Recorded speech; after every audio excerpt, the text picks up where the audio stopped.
여러분 안녕하십니까? 온라인 교육기관에서 화약류를 강의하는 이정훈입니다. 자, 여러분들 이제는 화약류 이제 2차 필답형을 준비해야 되는 타임입니다. 그렇죠? 우선 여러분들의 1차 필기 합격을 진심으로 축하드립니다.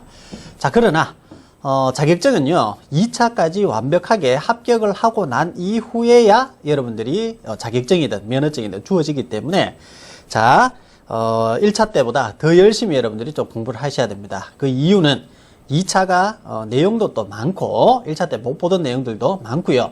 또 그 다음에 난이도도 어렵고 그렇습니다. 내용이 많기 때문에 여러분들 마음가짐을 단단히 하고 이 수업을 좀 임해 주셔야 되겠습니다. 자, 우선 우리 지금 첫 수업은요 기출 문제부터 보도록 합니다. 96년도 거부터 보도록 하는데 왜 올해 전 거부터 이렇게 봅니까? 라고 했을 때 올해 전 거도 그대로 다시 리바이벌 되어서 나오기 때문이라고 말씀을 드릴 수 있겠죠.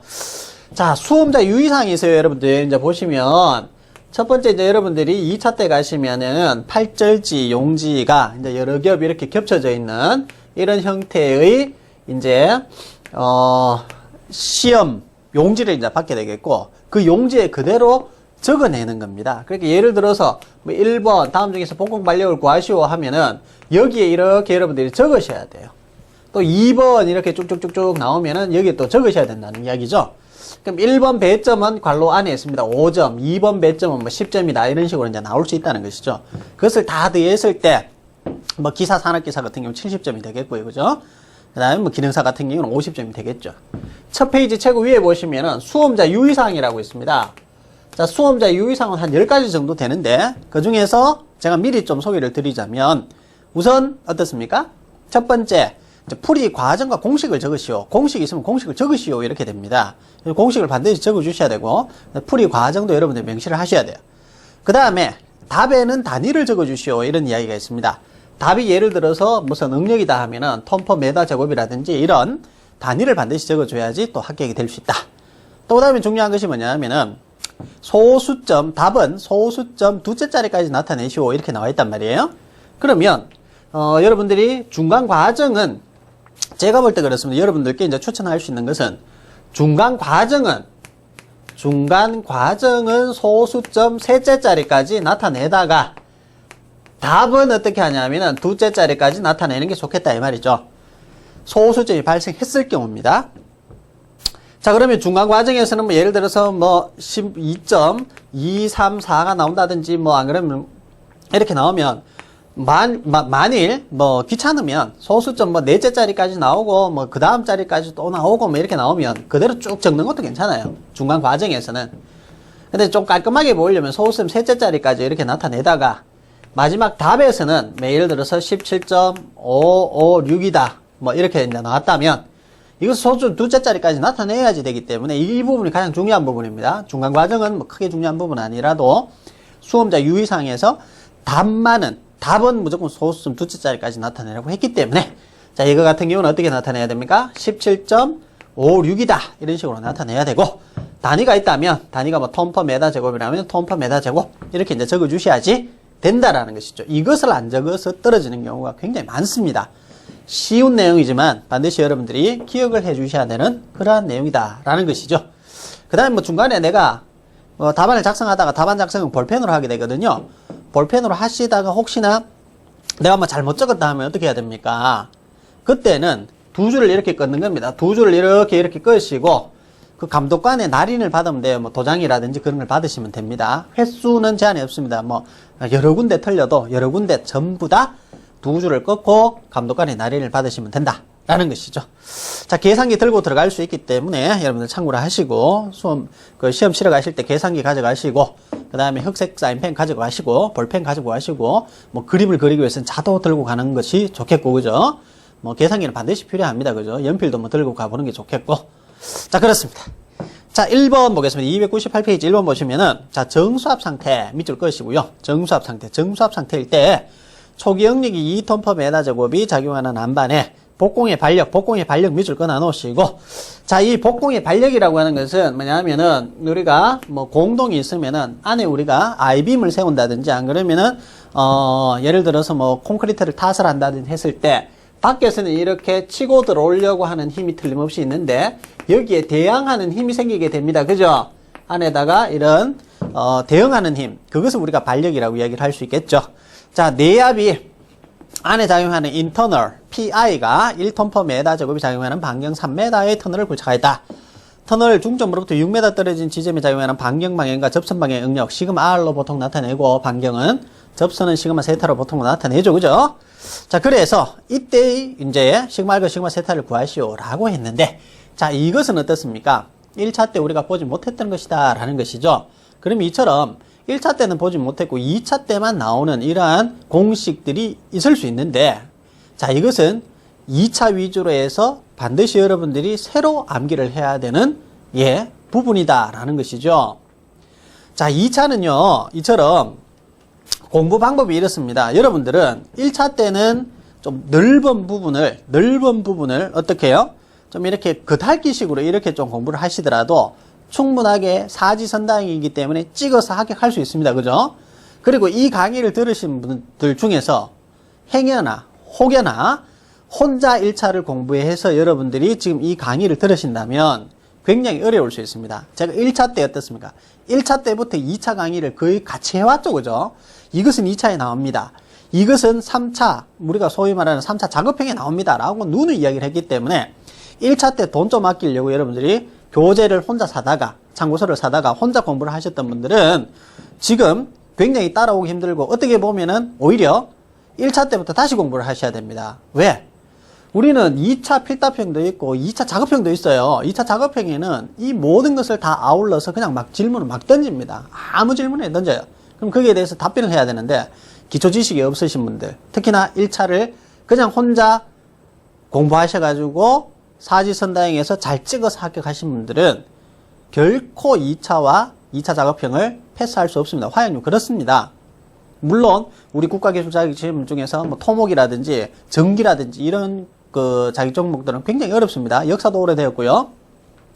자, 그래서 만일 그렇다면 어떻게 할 거냐? 뭐 나는 이미 1차는 혼자 공부하고 2차는 이제 2차 등록해가지고 하는데 어떡합니까? 라고 하시는데, 그래서 될 수 있으면은 그런 분들도 좀 고려를 해서 제가 지금 강의를 할 거고요. 반드시 이렇게 하셔야 됩니다. 2차는 내가 공부를 해야 되겠다, 안 해야 되겠다를 명확하게 결정을 지으셔야 됩니다. 자, 1번 문제가 예를 들어서 나는 어렵다라고 하면은 아예 보지 마십시오. 나는 이거 외워야 되겠다 하면 확실하게 하라는 이야기죠. 보려면 확실하게, 안 보려면 아예 안 보는 게 낫습니다. 어지중간하게 봐가지고는 결국은 틀립니다. 우리 기사 시험에서는요, 기사 산업기사 시험에서는 부분 배점이 없다라고 생각을 하시는 게 맞습니다. 자, 1번 다음에 복공 반력을 구하시오. 5점 배점. 2번 뭐 동적 평행 상태에 대해서 쓰시오. 뭐 3점. 이렇게 보통 보면 5점 배점, 6점 배점, 7점 배점이 있는데 큰 거는 15점 배점도 있었어요. 자, 그래서 그러한 배점들에서 우리가 부분 점수를 주지 않고, 틀렸으면 확실하게 틀린 거고 맞았으면 맞다 이렇게 되기 때문에 여러분들 공부하는 방법도 어떻게 하셔야 되냐면은, 나는 이 문제는 나한테 좀 이제 적성에 맞고 내가 좀 공부할 수 있겠다 하면 확실하게 공부를 하셔가지고 답안을 작성하시면은 그 배점을 그대로 받는 것이고, 모르면 아예 모르는 게 덜 약이 오른다는 얘기죠. 어지중간하게 알아서 이렇게 쭉쭉 적었다고 해서 대학교 대학교 시험에서는 대충 이렇게 적어도 중간 과정이나 이런 것들이 맞으면 교수님이 배점을 어느 정도 주잖아요. 그죠? 그런데 국가기술 자격시험은 그런 게 없다는 이야기입니다. 그래서 하려면 확실하게, 모르려면 확실하게 몰라야 된다라는 것이고요. 자, 1번 문제 같은 경우에는 페이지 172페이지와 173페이지를 참고로 하라는 이야기를 그 문제 옆에 적어둡니다. 자, 172페이지를 보시게 되면은 14 터널 내 복공 반력이 작용할 경우에 응력의 성분이라고 되어 있는데, 자, 원래는 이 정도로 공식이 깁니다. 시그마 R이든 시그마 세타든 이렇게 공식이 긴데, 자, 173페이지 보시면은 위에서 약간 내려오시면은 박스 있죠. 참고라고 해가지고, 그죠? 자, 복공을 했을 때 시그마 R과 시그마 세타를 구하는 별애라고 되어 있고요. 자, 이거는 정수압일 때만 사용을 할 수 있는 거예요. 그죠? 정수압일 때만. 자, 여기에다가 별표 하나를 해 놓으시고, 시그마 R과 시그마 세타에 대한 공식이 지금 298페이지 그 내용에 해당하는 공식이 되겠습니다. 자, 공식은 암기라고 적어주셔야 되겠죠. 그죠? 자, 암기는 여러분들이 하시는 것이지, 뭐, 제가 할 수는 없습니다. 그래서 해서 여러분들께 드릴 수 있으면 얼마나 좋겠습니까만은, 암기는 여러분들이 하시는 것이다. 자, 이것은 여러분들이 공부를 하시는 게 좋겠습니다. 앞으로도 나올 가능성이 높고요. 자, 1번 반경방향의 영역, 시그마 R은 PI 더하기 갈로 PO 마이너스 PI 갈로 닫고, 갈로 열고 1 마이너스 R제곱분의 A제곱이다. 라는 것이고, 자, 2번에 접선 방향의 영역 같은 경우는 시그마 세타는 PI 는이라고 되어 있죠. 는 아닙니다. 시그마 I 더하기입니다. 더하기 PO 마이너스 PI 갈로 1 플러스 R제곱분의 A제곱이며, 자, 이처럼 오타가 있습니다. 그죠? 오타가. 그래서 이 교재를 사용한 것이 굉장히 오래되었습니다. 제가 벌써. 그런데 아직까지 오타가 있는 것이 사실입니다. 어쩔 수 없습니다. 뭐 제가 오타를 잡아내려고 해서요. 굉장히 많은 시간을 투자해서 이렇게 했는데, 저도 이제 박사 논문을 쓰면서 예전에 그런 기억이 나네요. 박사 논문은 국회 도서관에 이제 꽂히죠, 그죠? 그러면서 각 대학교 도서관에 꽂히고 다른 그 학과의 교수님들한테 이렇게 이제 보내야 되는데, 얼마나 자기 이름을 걸고 하는 그러한 그 논문이라서 굉장히 중요하게 취급이 됩니다. 몇 번이고 또 그 탈고를 하고 또 그 다음에 다시 검토를 하고 수정을 하고 해서 결국은 되었다 싶어서 오케이 사인을 내고 박사 논문을 찍어낸 다음날 바로 보니까 바로 첫 페이지에 뭐가 있느냐. 예, 오타가 있다는 이야기죠. 박사 논문을 쓰신 분이나 석사 논문을 쓰신 분들 다 그런 경험이 있을 겁니다.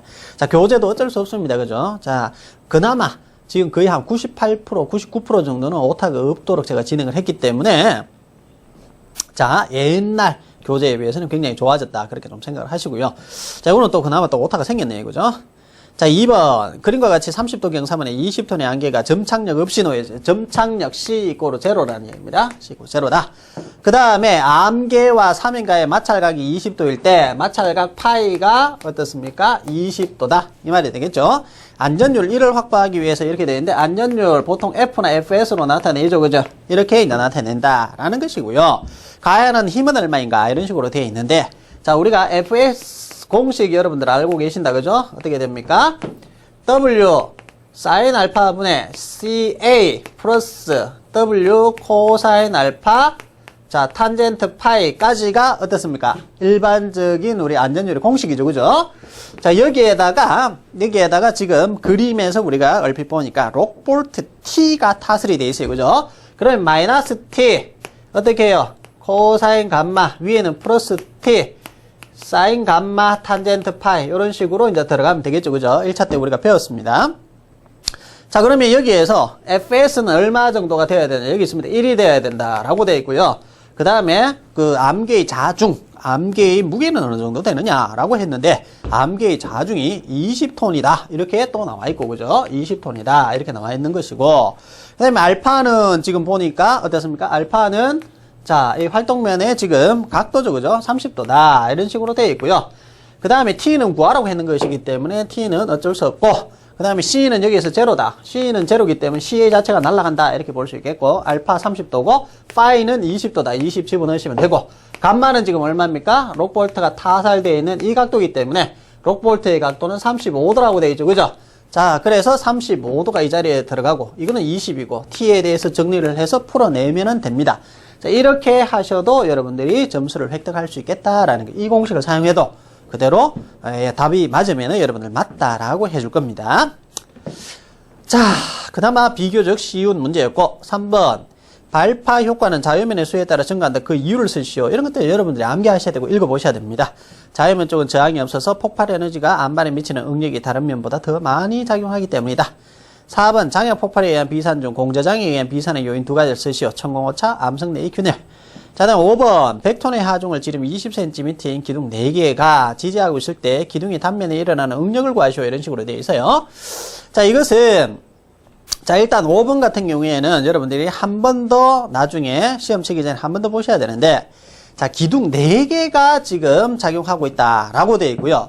자, 이 기둥 4개가 작용하고 있는 것인데 뭐냐면 우리가 요것은 하나의 포인트가 있습니다. 하나의 포인트가 요러한 문제 유형을 여러분들이 일단 첫 번째 암기를 좀 해주시는 게 좋겠고, 그 다음에 시그마 응력이라고 하는 것은 A분의 P잖아요. 그렇죠, 그죠? 시그마는 A분의 P다. 이런 식으로 돼 있고, A라고 하는 것이 지금 기둥이 4개란 말이죠. 그죠? 기둥이 뭐 사각형 기둥이든, 안 그러면 원형 기둥이든 이런 기둥이 4개가 있다는 말입니다. 4개가.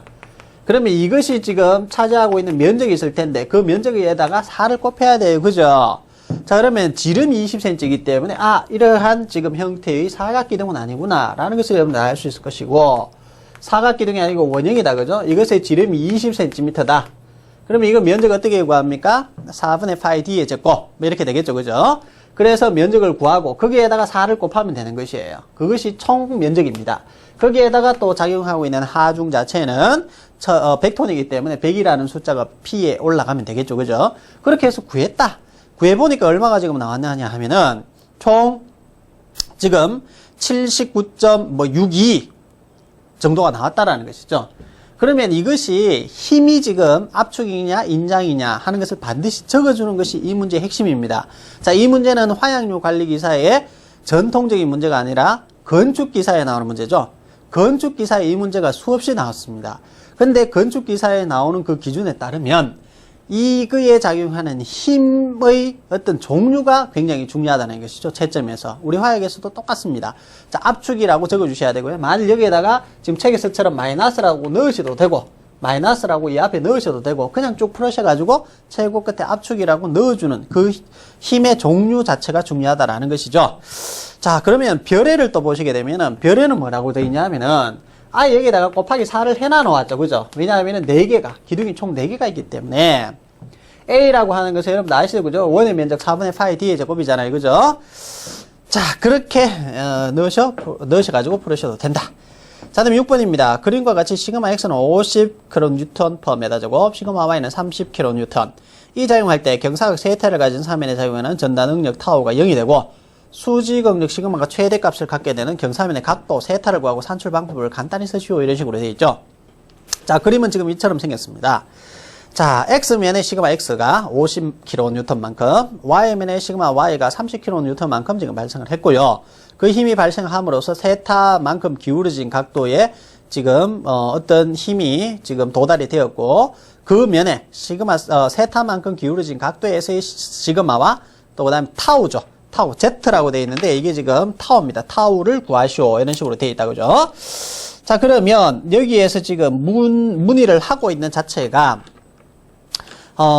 수직응력 시그마가 타우가 제로가 되고 수직응력 시그마가 최대값을 갖게 되는 경사면의 각도를 구하라. 이런 식으로 되어 있죠. 그죠? 그럼 타우는 지금 어떻게 되어 있습니까? 타우는 여러분들 지금 보시는 것 같이 2분의 시그마 X 마이너스 시그마 Y 사인 2배의 세타. 그쵸? 그죠? 그럼 여기에서 타우가 제로가 되기 위해서는 사인 2배의 세타 값이 제로가 되면은 곱해지니까 전부 다 제로가 되어버리겠죠. 그러면은 사인 2배의 세타에서 이 세타 값이 사인이 제로가 되려면은 0도 들어가면 사인 0도는 0이거든요. 자, 그 다음에 90도가 들어가게 되면 298, 사인 180도가 제로가 되는 겁니다. 그러면 타우가 제로가 되기 위해서는 이 세타 값이 0도 또는 90도가 될 때가 타우가 제로가 될 수 있는 값이 되겠다라는 것이고요. 자, 그런데 시그마는 2분의 시그마 X 플러스 시그마 Y 마이너스 2분의 시그마 X 마이너스 시그마 Y 코사인 2배의 세타죠. 그죠? 그럼 여기에서 시그마를 우리가 문제에서 읽어보면 시그마는 그 대신 최대값이 돼야 된다라고 되어 있습니다. 그죠? 타우는 제로를 만드는 시그마의 세타의 값은 0도나 90도인데 여기에 0도와 90도를 각각 시그마를 구할 수 있는 공식에 0도와 90도를 각각 집어넣어서 보다 더 큰 값, 왜? 문제에서 그렇게 주고 있으니까 시그마가 최대가 되는 세타를 구하시오 이렇게 했기 때문에 자, 0도를 집어넣어 보시면은 시그마 값은 30kN, 그 다음에 90도를 집어넣게 되면 50kN이 나옵니다. 고로 90도일 때가 최대가 된다 라고 하는 것이죠. 자, 이러한 문제의 유형은 처음 보는 유형이기 때문에 여러분들이 처음 볼 때는 어떻습니까? 여러분들 공부를 이렇게 하셔야 됩니다. 제가 누누이 말씀드리지만 한 강을 두고 지금 이 강이죠. 이 강을 두고 이해가 안 된다고 해서 또 보고 돌려보고 안 된다는 겁니다. 이해 안 되시도록 쭉 넘어가십시오. 2강으로 넘어가세요. 3강으로 넘어가세요. 마지막 강까지 갔다가 다시 1강으로 또 돌아오셔야 됩니다. 이런 식으로 해서 3번, 한 4번 정도 반복을 하셔야 되지 1강을 3번 보고 2강을 3번 보고 3강을 3번 보고 이렇게 나가다가는 마지막 강의를 볼 때는 1강에 있는 것은 하나도 기억 안 납니다. 연관도 안 되고 진도도 안 나가요.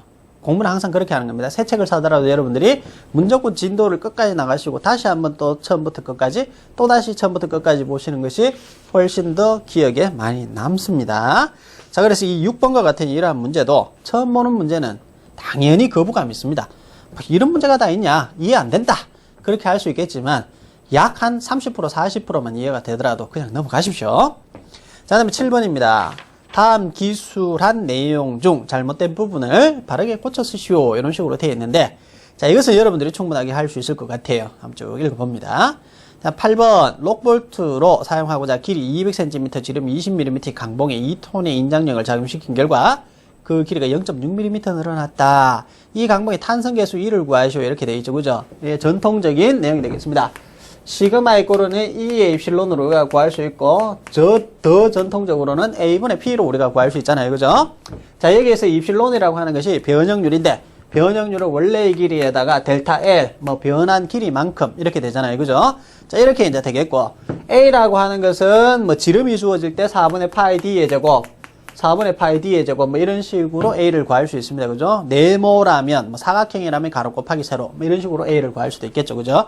보통은 원형으로 나오기 때문에 4분의 파이 D 제곱, 이런 식으로 나오게 될 겁니다. 자, 그 다음에 L이라고 하는 그 length, 길이를 이야기를 하는데요. 여기에서 길이는 200cm라고 되어 있습니다. 그죠? 그래, 200cm다. 이렇게 되어 있고, 늘어난 길이는 얼마냐 하면은 0.6mm 늘어났다. 그럼 이것을 센티미터로 고치게 되면 0.06cm가 되겠죠. 자, 이런 식으로 집어넣고 풀이를 하시면은 답이 나오게 됩니다. 2가 나오게 된다.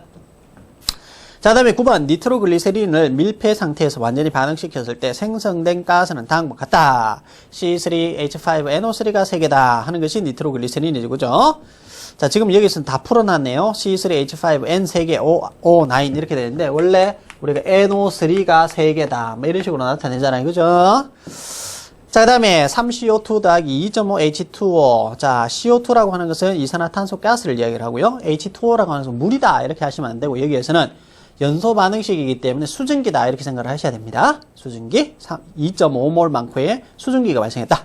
1.5 질소, 그 다음에 0.25 산소가 발생했다. 위식에서 니트로글리세린 1kg당 가스 비용을 구하시오. 이런 식으로 되어 있는데, 자, 1g당 가스 비용을 구하는 공식이 어떻게 되었죠? VO는 분자량 M분의 22.4 곱하기 생성 몰수다. 이 공식이니까 박스 치셔야 되겠고, 자, 1kg당 가스 비용은 거기에다가 곱하기 1000을 하면 되겠죠. 1g당 가스 비용의 공식이 있으니까 그 공식에다가 1000을 곱하면 되겠다. 그죠? 왜냐하면 1000g이 1kg이기 때문에 그렇습니다.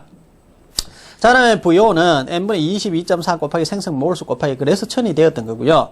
227이라고 되어 있는데 227이 이제 분자량이 되겠죠. 왜 그렇습니까? CHNO가 있으면은 각각 C는 12, H는 1, N은 14, O는 16이죠. 그죠? 근데 C가 3개고 H가 뭐 3개고 N이 아까 전 3개고 O가 9개가 되니까 3 곱하기 12 더하기 3 곱하기 1 더하기 3 곱하기 14 더하기 9 곱하기 16 해서 다 더하면 227 정도가 나오게 됩니다.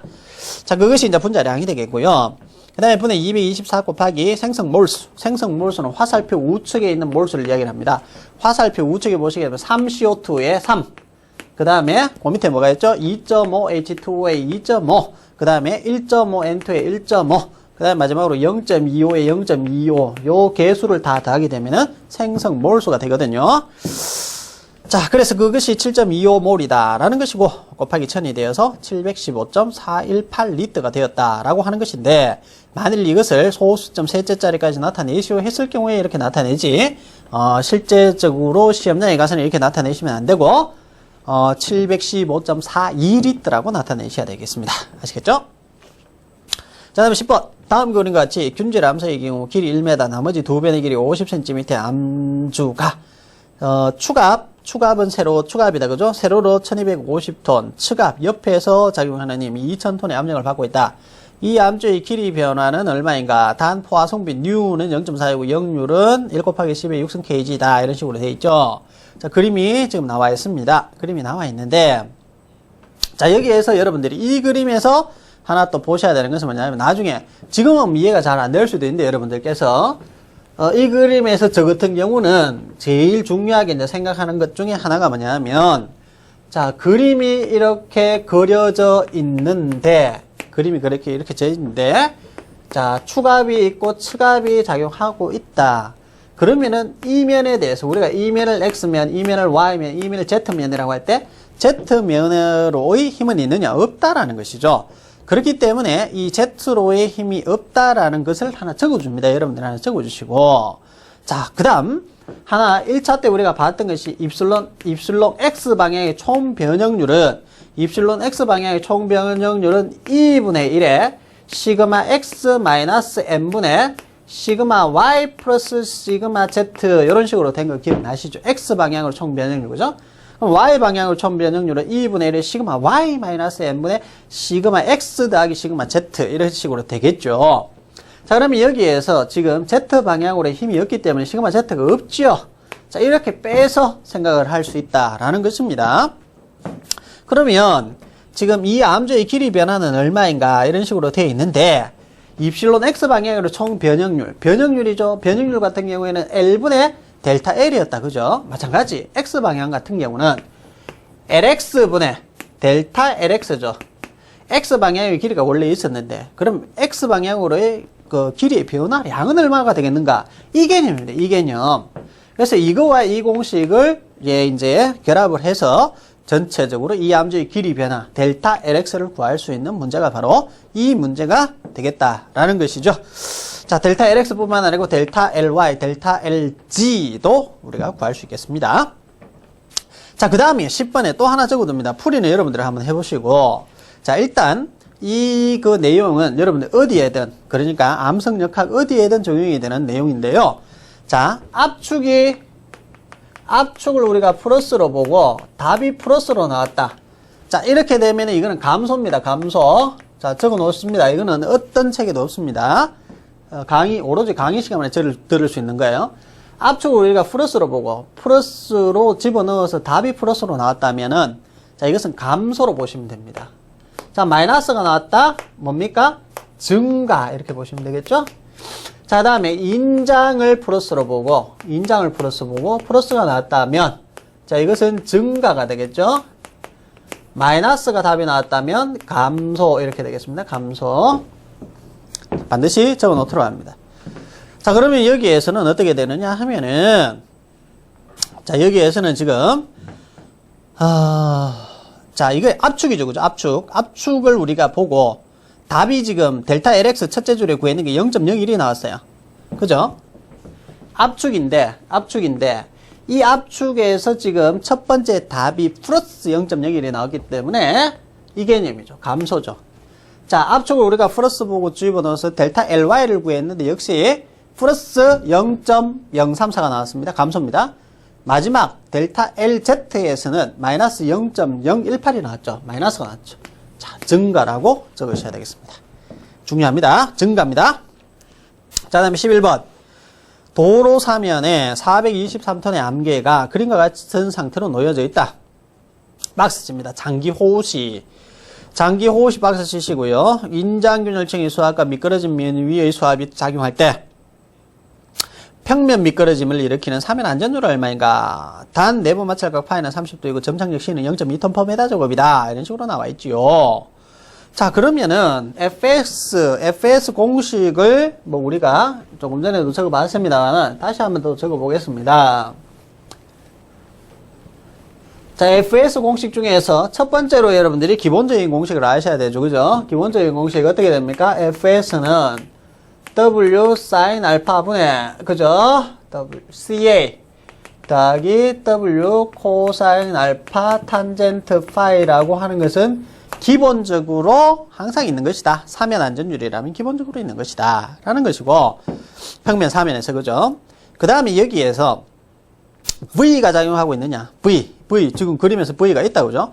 V라고 하는 것은 인장균열층의 수압이죠. 그죠? 인장균열층의 수압입니다. 플러스 V 코사인 알파 마이너스 V 사인 알파 탄젠트 파이라고 하는 것이 지금 작용이 되고 있으며 그 다음에 U라고 하는 것이 또 작용되고 있는데 U라고 하는 것은 미끄러진 면 위의 수압이 되겠습니다. 자, 그것은 마이너스 여기 분자에만 작용한다 그랬죠? 마이너스 U 탄젠트 파이라고 이렇게 작용이 되고 있다. T는 뭐 작용이 되고 있지 않다. 그죠? T라고 하는 것은 아시죠? 록볼트. 그죠? 그 다음에 여기에다가 이제 집어넣어서 여러분들이 푸시면 되는데, 자, A는 어떻게 됩니까? 여러분, A는 어떻게 풀지요? H-Z 곱하기, 자, 그 다음에 B 곱하기 코세크 알파. 이렇게 이제 풀잖아요. 그죠? 지금 책에는 어떻게 되어 있냐면은 이 부분 H라고 되어 있습니다. H라고 하셔도 되는데, 일반적으로는 Z라고 많이 나타내고 있습니다. 그 다음에 U라고 하는 것은 어떻게 되죠? U라고 하는 것은 2분의 1 감마 W GWA입니다. 2분의 1 감마 W GWA다. 이렇게 되겠고, 그 다음에 V라고 하는 것은 다시 2분의 1 감마 W GW 제곱 B다. 이런 식으로 이제 구할 수가 있겠고, 공식 여러분들 암기를 하셔야 되겠고, 자, Z라고 하는 것은 뭐냐 하면은 인장균열의 높이입니다. 자, 지금 이 그림에서는 어떻게 되어 있냐면요. 자, 이렇게 되어 있고, 이렇게 되어 있고, 이렇게 되어 있죠. 자, 여기에서 이것이 이제 인장균열이 되는데, 자, 이 인장균열의 높이가 바로 Z라고 하는 것입니다. Z다. 그럼 여기에다가, 예를 들어서 여기에 물이 가득 찼다. 미끄러진 면 위에 물이 가득 차면은 당연하게, 자, 양압, U가 작용하겠고, 여기에 지금, 인장균열층 중에서도 물이 이제 차 들어갈 수 있는데, 다 꽈득 안 차 들어가고, 중간 정도 이렇게 차 들어갔다. 그럼 여기서 여기까지 높이가 예를 들어서, 한 1.5m 차 들어갔다. 이렇게 하면은, 이 1.5m가 바로 ZW가 되는 겁니다. 인장균열의 높이는 Z, 인장균열 중에 차 들어가 있는 물의 높이는 ZW로 나타내는 것이죠. 그런데, 이 문제에서는 장기호흡이라는 말이 있기 때문에 비가 계속 왔다는 거예요. 그러면은 가득 찼다는 이야기입니다. 물이 가득 찼다. 그럼 Z 이꼬르 ZW라는 이야기입니다. 물이 가득 차 있기 때문에 그 말 때문에 장기호흡이라는 말을 박스치라고 제가 했던 것이죠. 자, 그렇게 보시면은 이 문제도 크게 어려움이 없이 여러분들이 풀 수 있겠다. 그죠? 공식 암기하시면은요. 자, 그 다음에 12번 문제죠. 12번 문제는 입실론이라고 하는 것은 뭐냐면, 자, 입실론 여기서 입실론이라고 돼, 입실론 1이라고 하겠습니다. 첨자 하나를 붙이시고, 아래 첨자를. 자, 입실론 1은 8 곱하기 10의 마이너스 3승이고, 변형률 입실론, 뭡니까? 이게, 주 변형률, 총 변형률이죠. 그죠? 입실론 볼륨은, 네? 최적 변형률은 0.888이면 주 응력 시그마 1은 얼마가 되느냐. 탄성률은 E는 나와 있고 포화성비도 나와 있습니다. 자, 여기에서는 뭐를 보셔야 될까요? 자, 뭘 구하라는 얘기죠? 시그마 1을 구하라 이 이야기다. 그죠? 자, 시그마 1을 구하는데, 자, 풀이 한번 보셔요. 풀이 보시면은 우리가 시그마 1은 2G 갈로 열고 입실론 1 더하기 n-2분의 입실론 볼륨. 이 공식 기억나시죠? 사실은 1차 때 배웠습니다. 만일 시그마 2에 대해서 정리를 하자면 시그마 2는 2G 갈로 열고 입실론 2, 그죠? 입실론 2 더하기 n-2분의 입실론 볼륨. 뭐 그런 식으로 되겠죠. 자, 그 다음에 또 하나 공식이 뭐냐 하면 E는 2G 1 플러스 U라고 하는 이 공식이 있습니다. 그죠? 서로 상관관계 조건식에 의해서. 그럼 여기서 G는 어떻게 구하느냐? 당연하게 G는 어떻게 됩니까? 넘어가게 되니까 2분의 2가 될 것이며 1 마이너스 U. 자, 이렇게 되겠죠. 그죠? 자, 이렇게 될 겁니다. 이렇게. G가 있으니까 밑으로 꺼지고 밑으로 꺼져야 되겠다. 그죠? 자, 2배의 1 플러스 U의 뭐 2다. 이런 식으로 되겠죠. 그러면 U 대신 n분의 1을 집어넣어서 포화성 수를 넣어서 정리를 하셔도 되겠죠. 그죠? 자, 그 내용입니다. 자, 다음에 13번입니다. 지상 1급 화학류 저장소를 설치하고자 한다. 다음 물음에 답하시오. 이런 식으로 되어 있는데, 이거는 법규다. 그죠? 법규고요. 자, 조건이 쭉쭉쭉 나와 있는데, 네 번째 줄에 보시게 되면은, 흑둑은 법령에 의해 완벽하게 상한 것으로 간주한다. 이런 식으로 되어 있는데, 자, 우리가 보안글이라고 하는 것은 항상 어떻게 누구의 공식을 사용을 하냐 하면은 룬덴베르그의 공식을 사용을 합니다. 자, 룬덴베르그의 공식 크게 어렵진 않죠. D는 이렇게 되겠고요. D는 K, 상수 K, 삼승근 루트 W 이렇게 되겠고, 자, 이 K 값이 이제 문제가 될 수 있는 1종, 2종, 3종, 4종 보안 물건에 따라서 나눠질 수 있겠고, 자, 일반적으로는 16, 14, 8, 5가 들어가는데, 법령에 따라서 흑둑을 지붕 높이 4분의 5 이상 쌓았을 경우에는 16은 똑같고요. 15, 15야 밝은 달이 이렇게 되겠죠. 그죠? 15, 4 이렇게 되겠고요. 자, 그 다음에 W라고 하는 것은 화약류의 저장량이죠. 킬로그램 단위로 들어가고, D는 거리니까 디스턴스니까 메다로 들어갈 겁니다. 자, 흑둥은 법령에 따라서 안전하게 쌓은 것으로 간주하기 때문에 개수는 이쪽 개수가 들어가야 된다라는 것을 여러분들이 아실 수 있을 것이고, 갑은 허가권자 및 설치허가 신청서류 여러분들이 한번 보시고요. 나합은 한번 보시도록 하시고, 다합은 보안물건과의 거리를 쓰시오 이렇게 되어 있는데, 자, 1번 공원과 교외가 인접되어 있는 곳이다 이렇게 되어 있죠. 그죠? 자, 그러면 공원은 2종이죠. 그죠? 공원은 2종. 교외는 1종 보안 물건이 되겠습니다. 그럼 1종과 2종이 같이 나왔을 때는 어느 것이 더 중요한 보안 물건이냐면은 1종이 더 중요한 보안 물건이기 때문에 1종에 준해서 보안 거리를 정하게 됩니다. 1종은 뭐 전부 다 16이니까 그죠? 16. 원래는 지금 흑둑을 쌓았기 때문에 요 관란에 있는 16이 들어가는 것이다 라고 생각하시면 되겠고, 삼성 루트 W에서 W는 지금 얼마 정도라고 되어 있습니까? 폭약이 지금 30톤이기 때문에 3만 kg 이렇게 해서 497m 이상 이렇게 하시면 되겠고요. 다음 2번도 마찬가지죠. 그죠? 2번, 3번, 4번 마찬가지로 만약 1종과 3종이 같이 나온다면 1종이 우선, 2종과 3종이 나오면 2종이 우선, 3종, 3종 물건이 나오면 3종이 우선, 그런 식으로 해서 여러분들이 구하시게 되는 것이다 라고 하는 것이죠. 그죠? 자, 이렇게 해서 96년도 우리가 지금 10월 27일 내용에 대한 부분은 이렇게 해서 이제 마치도록 합니다. 자, 다음에 두 번째 화약류 관리 산업기사 96년도 10월 27일까지 한번 보시도록 하죠. 자, 1번 이자유민이 직교하는 암석의 재발 발파에서 공경 D 이꼬르 30mm, 장애끼리 M 이꼬르 12D, CA 이꼬르 0.14로 하여 다이너마이트 비중이 나왔습니다. 사용하여 발파할 때 최석 최적은 얼마인가 이런 식으로 나왔다. 그죠? 그럼 최석 최적을 구하는데 1자유면부터 6자유면까지 있을 수 있다라는 것이죠. 자, 1자유면부터 6자유면까지 있을 수 있는데, 자, 이것이 이제 일반식과 그 다음에 다우에 의한 식 두 가지로 크게 나눌 수가 있었습니다. 우리가 기억이 나시는지 모르겠어요. 자, 최석 최적을 구하는 데 있어 가지고 1자유면, 2자유면, 3자유면, 4자유면, 5자유면, 6자유면까지 있었고, 그 다음에 일반식이 있었고, 그 다음에 다우에 의한 식이 있었다라는 것이죠. 첫 번째 1자유면 3분의 파이 W 3성으로 구할 수가 있었고요. 두 번째 2자유면 같은 경우에는 W 제곱 D로 구할 수 있었죠. 3자유면 없고 4자유면 없고 5자유면 없습니다. 일반식은요. 6자유면에 가게 되면은 8W 3성으로 우리가 구할 수가 있었죠. 그죠? 기억이 나십니까? 자, 그 다음에 여기에서는 1과 3분의 2W 3성, 그 다음에 1과 3분의 1이죠. 1과 3분의 1W 3성, 1과 3분의 2W 3성, 그 다음에 2와 3분의 1W 3성, 그 다음에 3, 4, 8 W 3성. 자, 이렇게 되었죠. 그죠? 3, 4, 8. 1과 3분의 1W 3성, 1과 3분의 2W 3성, 2와 3분의 1W 3성. 뭐 이렇게 해서 다우의 공식이 있는데, 자, 여기에서는 그러면 지금 최석 최적은 얼마인가 이런 식으로 되어 있는데, 지금 2자유면이라고 되어 있기 때문에 일반식 다우의 공식을 쓰라는 말이 없으니까 W 제곱 D로 계산을 하는 겁니다. W는 CA S분의 A로 구하고 D는 W 플러스 2분의 M으로 구했다. 그죠? 자, 다음에 2번입니다. 어떤 발파에서 구한 집안 진동식이 다음과 같다. V가 나와 있고, 이때 이때 자객량은 250, 거리 100m 있다면, 최대 진동 속도는 얼마가 되겠는가 이런 식으로 되어 있고요.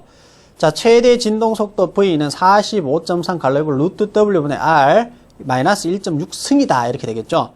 자, 그 공식을 그대로 주고 있기 때문에 W는 양이고요. 250kg. 그다음 R이라고 하는 것은 거리이기 때문에 거리는 100m. 그대로 집어내시면 되겠습니다. 어려움이 없습니다. 자, 그 다음에 3번. 크레이터 테스트에서 발파 결과 N=1.3이 되었다고 하면 이 시험에서 적정량이 N=1이 되기 위해서는 이보다 얼마 정도 폭약이 증감되어야 되는가 이런 식으로 되어 있습니다. 자, 누두지수. 크레이터 테스트에서는 우리가 일반적으로 누두지수를 구하기 위해서 이제 일반적으로 많이 실시하는 그런 방법이다. 그죠? 폭약을 집어넣고 발파를 했을 때, 자, 여기서 여기까지가 W고, 여기서 여기까지가 누드 반지름 R이다. 그럼 N이라고 하는 것은 W분의 누드 반지름 R로 계산이 되는데, 이것이 이제 과장량이냐, 약장량이냐, 1보다 크냐, 1보다 크냐, 1보다 작으냐에 따라서 과장량, 약장량, 그 다음에 표준장량, 이렇게 이제 나타낼 수 있는 것이죠. 그죠? 자, 요것은 여러분들이 한번 풀어보시면 될 것 같습니다. 자, FN이라고 하는 것은 덤브름의 수증항을 사용했죠. 그죠? 루트 1 플러스 N제곱 마이너스 0.41 전체의 3승. 자, 이렇게 되는 겁니다. 여러분들이 한번 쭉 풀어보도록 합니다. 자, 다음 4번. 다음과 같은 조건에 의해서 발파를 실시하였다. 이때의 장력량은 얼마가 되는가? FN 값은 덤브름의 식을 사용하라라고 되어 있고요. 자, L이 꼬르는 어떻게 계산이 됩니까? 여러분들 일반적으로 아시는 L은 자, L의 공식이 굉장히 많죠. 장력량 공식이 굉장히 많은데 4분의 파이 D 제곱 뭐 그것도 있고, 그다음에 L이 꼬르는 CW 3승 뭐 이런 것도 있고 굉장히 많습니다만은, 자, 여기에서 L은 우리가 덤브름의식 FN이 들어가는 공식이 있죠. 그죠? FN CW 3승 이 공식을 사용하셔야 된다라는 것이고, C라고 하는 것은 발파 계수인데 이 발파 계수는 GED 세 개의 상비적인 함수로 이루어지는 것이다. 그죠? 암석 위력 계수, 폭약 위력 계수, 그 다음에 전색 계수 이런 식으로 이제 돌아가는 것이다 라는 것이죠. FN은 말 그대로 루트 1 플러스 N제곱 마이너스 0.41 전체의 3승입니다. 자, 다음 5번. 동일 조건 하에 단일 발파, 집중 발파를 하였을 때 다음과 같은 값을 얻었다. 물음에 답하시오. 이런 식으로 되어 있는데, 자, 5번 같은 경우에는요, 표를 보고 푸는 겁니다. 첫째 종류는 단일 발파, 둘째 종류는 집중 발파라고 되어 있고요. 단일 발파는 한 공당 발파하는 것을 뜻하고, 집중 발파는 여러 공을 한꺼번에 발파하는 발파를 집중 발파라고 얘기를 하지요. 그러면 여기에서 문제가 뭐냐? 단일 발파, 집중 발파 시 절약된 폭약 소비량을 비율로 나타낼시오. 이런 식으로 되어 있습니다.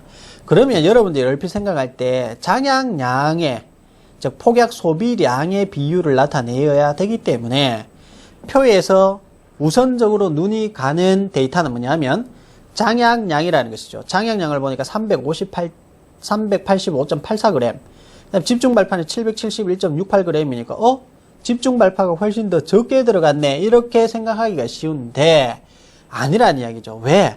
단일 발파는 한 공당 그렇게 쓰여졌다라는 것이고, 집중 발파는 여러 공을 합쳐서 그만큼밖에 안 들어갔다는 것입니다. 771만큼만. 그래서 이 장약량이라는 데이터를 보고 답을 내려고 했다가는 틀리는 것이죠. 자, 여기에서 키는 뭐냐면, 핵심은 장약 개수를 보고 비교를 하는 것이 핵심이다라는 것을 여러분들 알아놓으시고, 자, 지금 뭐 풀이와 같이 하셔도 되고요. 풀이와 같이 하지 않으시려면 단일 발파에 비해서, 자, 단일 발파가 0.12만큼 들어가고 있는데, 거기에 비해서 집중 발파는 0.12-0.08, 그죠? 0.04 정도만큼이 적게 들어가죠, 그죠? 0.12 빼기 0.08 만큼만 들어간다. 그래서 이걸 백분율로 나타내냐 100% 곱하면 됩니다. 이것이 별해입니다. 별해. 단일 발파에 비해서 집중 발파는 요만큼밖에 더 많이 들어가지 않기 때문에 약 몇 %가 이제 사용이 되냐면 그것의 33.3%만큼만 이제 33.3%가 절약이 된다라는 것이죠. 자, 다음에 6번. 표준 발파를 다음과 같은 조건을 실시하였다. 암석 개수가 0.021일 경우 최소 저항선은 얼마가 되겠는가? 단 소수점 셋째짜리까지 구하라 그랬어요. 자, 이처럼 문제에서 소수점 몇째짜리까지 구하시오 라는 조건이 나오면 거기에 반드시 따르셔가지고 답을 내셔야 됩니다. 만일 이것을 소수점 둘째짜리까지 나타냈다가는 틀립니다. 자, 암종도 있고 사용 폭약도 있고 여러 가지가 있는데, 자, 여기에서는 이 문제에서는 여러분들이 접근 방식 자체가 이렇게 될 수 있겠죠. 뭐냐면 제가 이야기하는 것을 적어 놓으셔야 됩니다. 처음 들을 때는 뭐 이해도 안 되고 하지만 다 강의를 한번 첫 강부터 끝강까지 다 듣고 나서 다시 보실 때는 눈에 들어오게 되어 있습니다. 자, 첫 번째 경우 두 가지가 있을 수 있는데 W가 있는 경우와 W가 없는 경우, 이렇게 크게 두 가지가 있습니다. 자, W가 있는 경우에는 어떻게 하느냐? W가 있는 경우에는 여러분들 D는 W 플러스 2분의 M이라는 이 공식에 의해서 푸시면 될 거고, W가 없는 경우에는 비례식으로 풀 수밖에 없다.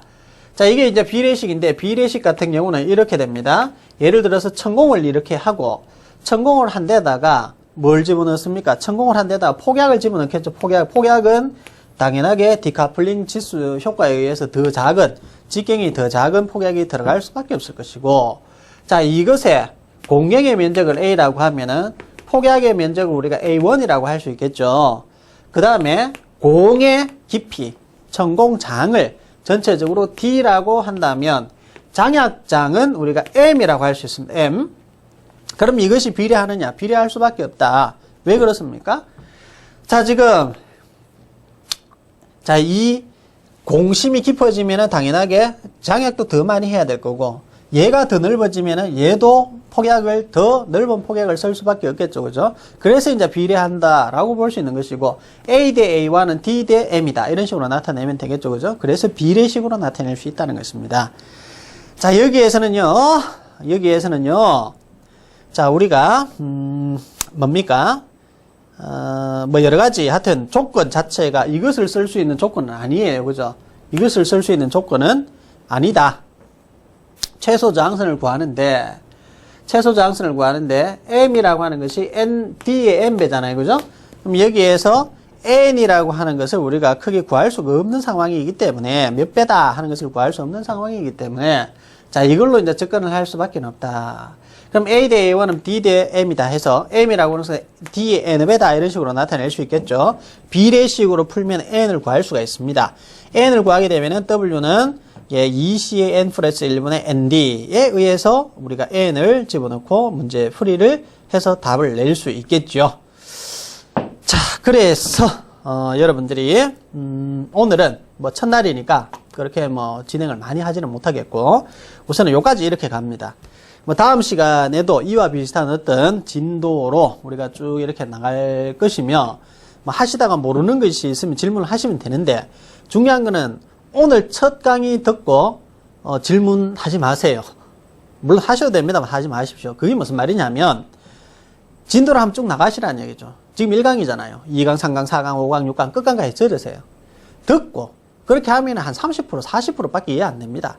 또다시 1강부터 마지막 강까지 듣고 세 번째 볼 때 그때 모르는 게 있으면 질문하십시오. 그럼 저하고 대화가 되는데 1강 때부터 질문을 합니다. 질문을 하는데 제가 답변을 하려고 보면, 만약 본다면 이거는 다음 시간에 배우는 내용인데 지금 성격이 급해서 지금 질문을 하고 있는 경우가 많은 거예요.